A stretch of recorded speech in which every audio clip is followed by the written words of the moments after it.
এখন আমি প্রেগনেন্ট মহিলাদের জন্ডিসের স্পেশাল যে থার্ড কারণ বা তৃতীয় কারণ, যেটা এক্লাম্পসিয়া, প্রিক্লাম্পসিয়া, হেল্প সিনড্রোম, এই গ্রুপের মধ্যে পড়ে ওইটা নিয়ে আলাপ করব। এটা সাধারণত বলা হয় হাইপারটেনশন রিলেটেড লিভার ডিজিজ। এখানে 3 থেকে 5% মাদের এই রোগটা দেখা যায়। এক্লাম্পসিয়া, প্রিক্লাম্পসিয়া এই গ্রুপের রোগগুলো দেখা যায় 3 থেকে 5% মাদের, এবং গর্ভ অবস্থায় 20 সপ্তাহ পর থেকে এই রোগটা শুরু হয়ে বাচ্চা ডেলিভারি 2 সপ্তাহ পর্যন্ত এটা চলতে পারে, এবং এই সময়ের মধ্যে যে কোনো সময় এই রোগটা হতে পারে। এটার মর্টালিটি হচ্ছে 80%। এখানে মা মারা যাওয়ার সম্ভাবনা 80%। খুবই সিরিয়াস একটা কন্ডিশন। এখানে আমরা কি সিমটম দেখতে পারি, যেমন মার হাইপারটেনশন থাকে, হাই ব্লাড প্রেশার যেটা আমরা বলি, তারপরে প্রস্রাবের মধ্যে প্রোটিনুরিয়া থাকে, জন্য প্রস্রাব পরীক্ষাটা খুব ইম্পর্টেন্ট। সাথে আমরা লিভারে কিছু সিমটম দেখতে পারি, জন্ডিস, কিডনির মধ্যে প্রস্রাব কম হতে পারে, শরীরে পানি আসতে পারে, নিউরোমে মার কনভালশন বা খিঁচুনি হতে পারে, তারপরে ব্লাডের মধ্যে রক্তশূন্যতা হতে পারে, ফুসফুসের মধ্যে শ্বাসকষ্ট বা পালমোনারি ইডিমা হতে পারে, আবার ব্রেনের মধ্যে সেরিব্রাল ইডিমা হয়ে কনভালশন হতে পারে।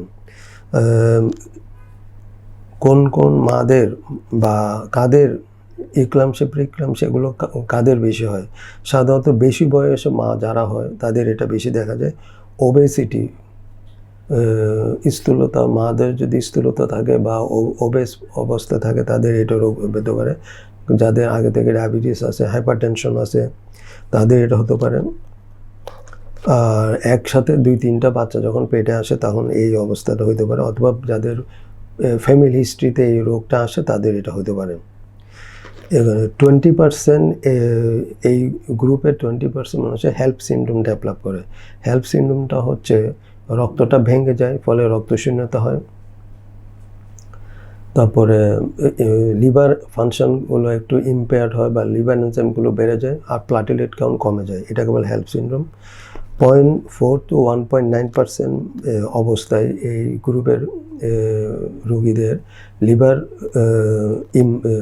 ফাংশন ইম্পেয়ার্ড হয়ে যায়, লিভার কাজ করে না। আমরা কি পরীক্ষা করি এই রোগটা ধরার জন্য? প্রথম আমরা ব্লাড কাউন্ট করি, কমপ্লিট ব্লাড কাউন্ট, তারপরে সিআরপি করি, এটা অনেক রেস থাকে। তারপর ডি ডাইমার করা হয়, সেপ্টিসিমিয়া বা অতিরিক্ত কোনো ইনফেকশন আছে কিনা ধরার জন্য ডি ডাইমার করা হয়। তারপর লিভার ফাংশন টেস্ট করা হয়, কিডনি ফাংশন টেস্ট করা হয়, লাং ফাংশন টেস্ট করা হয়, আলট্রাসোনোগ্রাম করা হয়, পেটে কোনো পানি আসছে কিনা বা লিভারে কোনো অসুবিধা আছে দেখার জন্য এমআরআই, ব্রেনের এমআরআইটাও আমরা অনেক সময় করে থাকি। এক্লাম্পসিয়া, প্রিক্লাম্পসিয়ার রোগীদের আমরা কীভাবে চিকিৎসা করে থাকি? চিকিৎসার মধ্যে প্রথমে আমরা হাইপারটেনশন থাকে, হাইপারটেনশন কন্ট্রোলের জন্য হাইপারটেনশনের যে প্রেগন্যান্সিতে সেই ওষুধগুলি দিয়ে থাকে, যেমন হাইড্রালাজিন, মিথাইল ডোপা, এই ধরনের ওষুধগুলি দেওয়া হয়। পেশেন্টের কনভালশন থাকে বা খিঁচুনি থাকে, খিঁচুনির ওষুধ দেওয়া হয়। তারপরে ফিটাল বাচ্চার ফুসফুস ম্যাচিউরিটির জন্য আমরা স্টেরয়েড দিয়ে থাকি। তারপরে লিভার ফেলিউর থাকে, লিভার চিকিৎসা করা হয়। কিডনি ফেলিউরের জন্য কিডনি চিকিৎসা করা হয়। ইনফেকশনের জন্য হাই পাওয়ার অ্যান্টিবায়োটিক দেওয়া হয়। তারপরে বাচ্চা ডেলিভারি করা হয় অ্যাজ আর্লি এজ পসিবল। বাচ্চা ডেলিভারি করে, মোড অফ ডেলিভারি হচ্ছে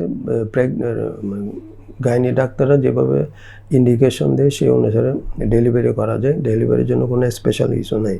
তাহলে দেখা যাচ্ছে যে এই ধরনের রোগগুলো একজন ডাক্তারের পক্ষে চিকিৎসা করা সম্ভব নয়। এখানে একটা গ্রুপের ডাক্তার, যেমন gynaecologist, hepatologist, nephrologist, medicine specialist, বিভিন্ন ডাক্তারদের মিলে একটা বোর্ড করে বা একটা গ্রুপ করে এই ধরনের রোগীদের চিকিৎসা করা হয়, নাহলে রোগী বাঁচানো খুবই কঠিন হয়ে যায়।